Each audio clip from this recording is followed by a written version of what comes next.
Hi guys, my name is Sean. I'm a houseplant enthusiast from Jakarta, Indonesia. Welcome to today's video where I'm going to be sharing with you the care and propagation of the Pilea peperomioides.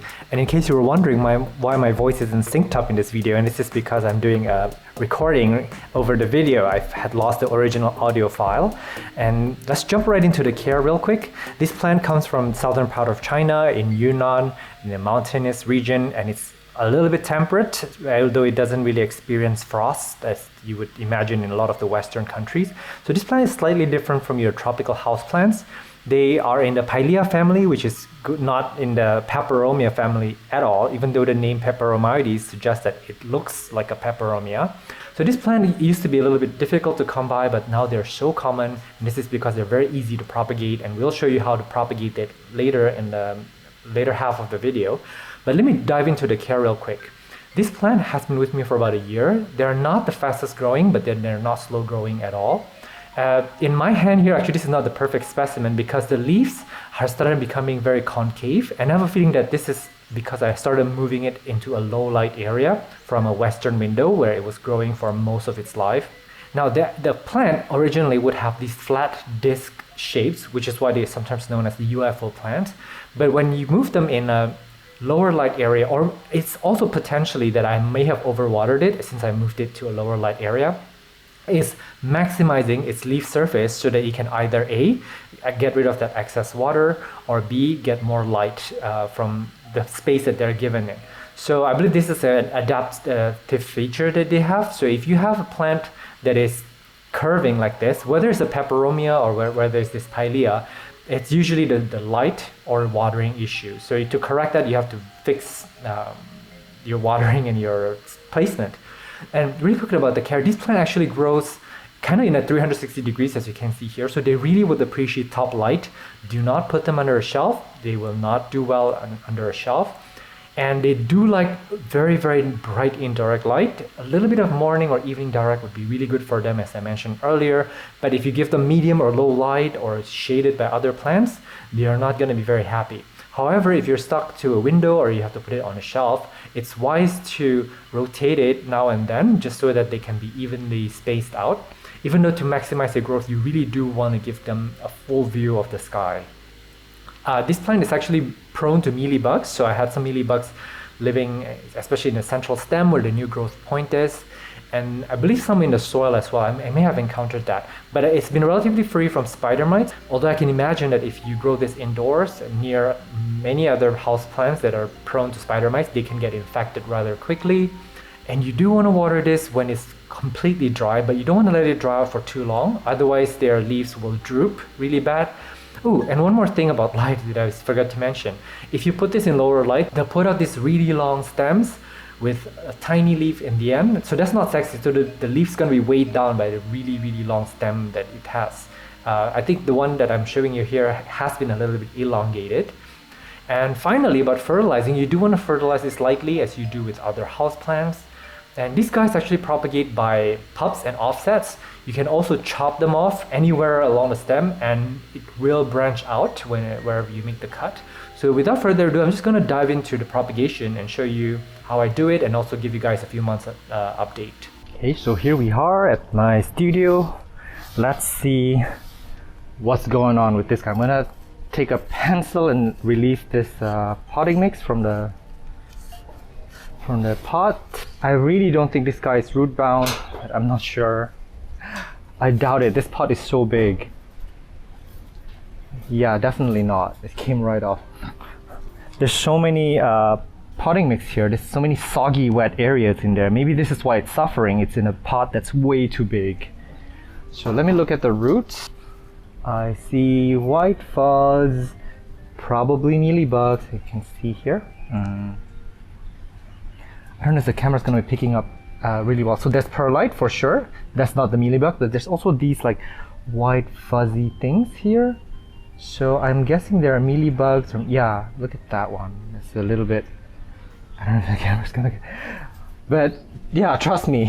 I'm going to take off some of the leaves. Like, by the way, unlike peperomias, this one cannot be propagated. They actually need part of the main stem in order to be propagated. I see more mealybugs here as predicted.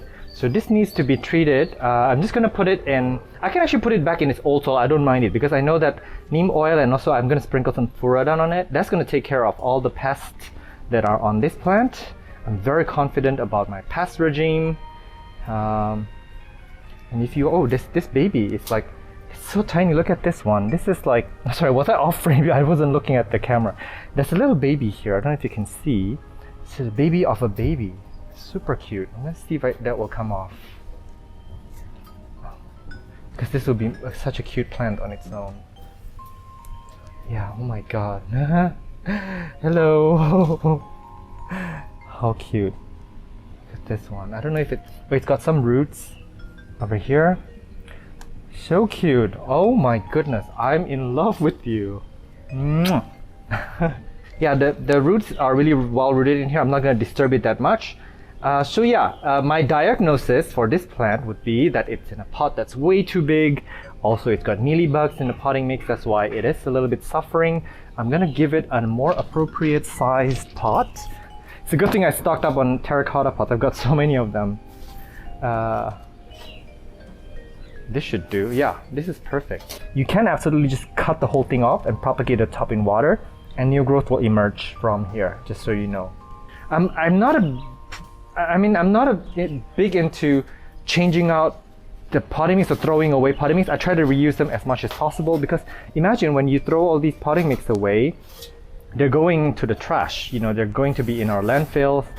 I don't know, man. We need to be as sustainable as possible. I don't even mind some pests on it because I can take care of it. So if you're confident with your pests, the soil potting mix, if the potting mix is pretty good quality to begin with, like I'm using my general purpose potting mix, I would just, yeah, keep using it where possible. Ideally, I should have actually mixed some worm casting into this potting mix and then repot it, but I'm on camera now and I'm not going to run downstairs to get some worm casting, so I can either top dress this later around the pot with worm casting and let it slowly trickle down as I fertilize, or I can just increase my slow release fertilizer on this plant. Much better. Look at this. This is so much more befitting. This was the pot before, just so you know. Look at how big the difference. Let me move back. Yeah, look at how crazy the difference is. So do not use an oversized pot. Know your plant. Actually potted this plant up a very long time ago. This was my first few plants. I think my first month that I was in the plant hobby. So I didn't know any better, but now I do. And this is, look at this. This is so much prettier. So I'm done potting it up and I've cleaned it up. I put some furadan. This is pesticide and some slow release fertilizer on the topsoil. So whenever I water this, it's just gonna release some of that chemical that will kill the mealybugs in there. And this is the tiniest Pilea peperomioides. Very, very cute. I'm in love with this. So what I'm gonna do is actually I'm gonna start growing these indoors, because I wanted to see if their new leaves will improve, if their growth will be better when they're given slightly less humidity, when I control the watering better. Welcome to a 2 months update on this plant. So this plant has been sitting on this windowsill shelf for about 2 months, and as you can see, the new leaves has become more flattened. It's not as curved or concave or convex as before. I guess my theory was right in that I think the sun stressing is causing it to kind of pucker, to increase or decrease its surface area. So this is actually a more balanced look. As you can see here, this is a really flat leaf.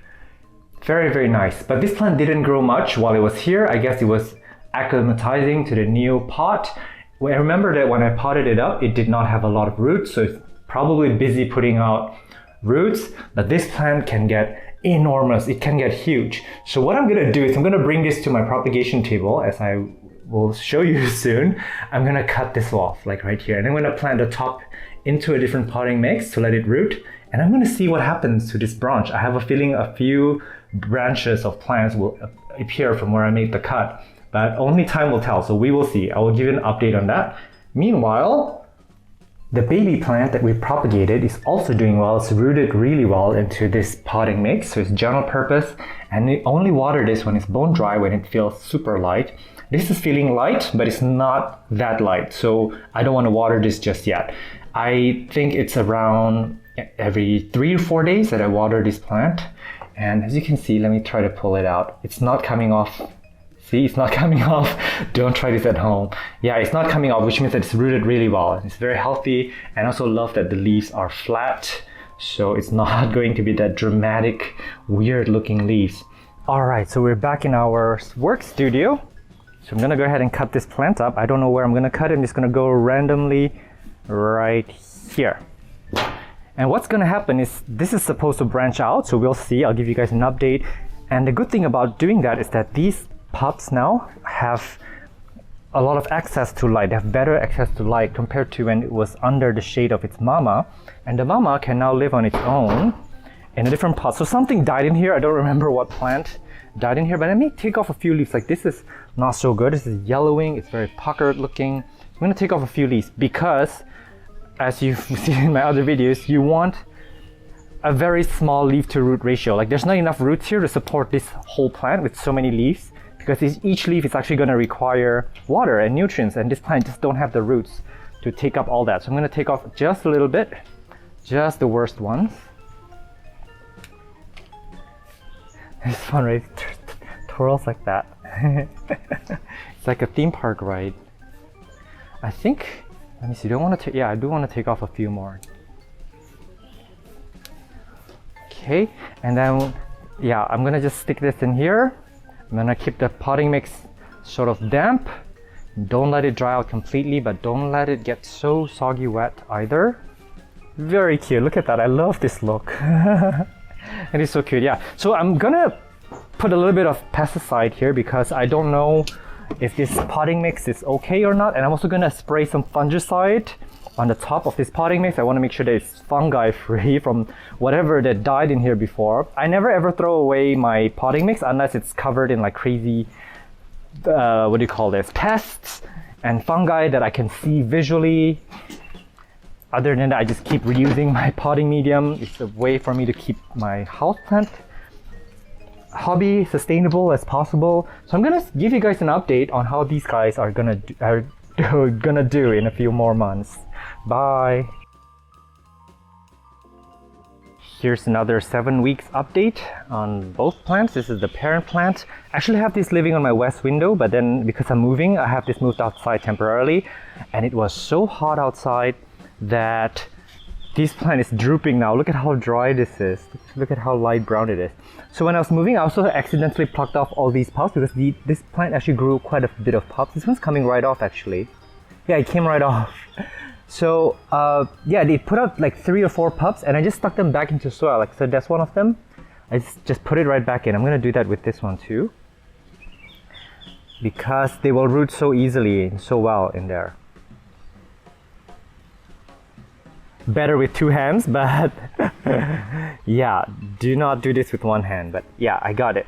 So yeah, this actually put out quite a few pups, and as you can see, more are coming along the way, these little green parts.